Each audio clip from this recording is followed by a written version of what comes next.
حلاوة الجبن بس بمقادير عن جد كتير رح تعجبكم. هلأ في فيديو من الفيديوهات وأنا عم بصور على النار راح، بس أنا هلأ رح أشرح لكم شرح التفصيل ورح وضح لكم كل شيء والأغلاط اللي بتصير نحن عم نعمل حلاوة الجبن وما بتنجح معنا.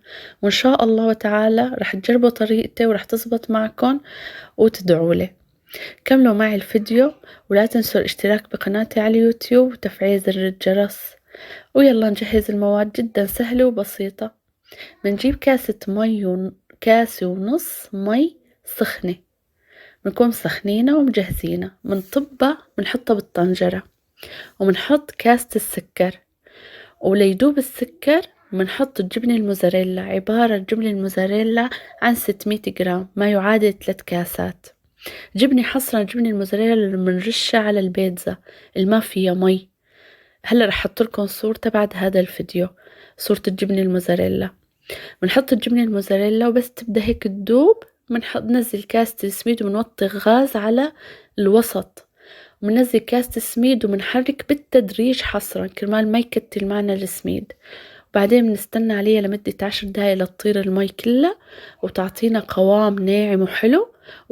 ولا تنسوا التحريك الدائم، التحريك الدائم لما تعلق معكم. والقشطة رح تلاقوها على قناتي على اليوتيوب موجود الطريقة. وبنكون مجهزين القطر وللزينة بنحط فستق حلبي، ورد مجفف، الشي بعود إلكن، وبتحبوا مع القطر تحطوا نقطة ماء زهر أو ماء ورد كمان، هذا الشي بعود إلكن. شايفين القوام ما أنعمه ولا أحلى. بنجيب ورقة زبدة تنتين، بنحط ورق الأولى وبندهنها بقطر وبنحط حلاوة الجبن مثل ما شايفين بالصورة، وبنحط ورقة زبدة تاني وبنبدأ لحتى تعطينا سماكة 1 سنتيمتر. وهاي صورة الجبنة مثل ما مرت معكم.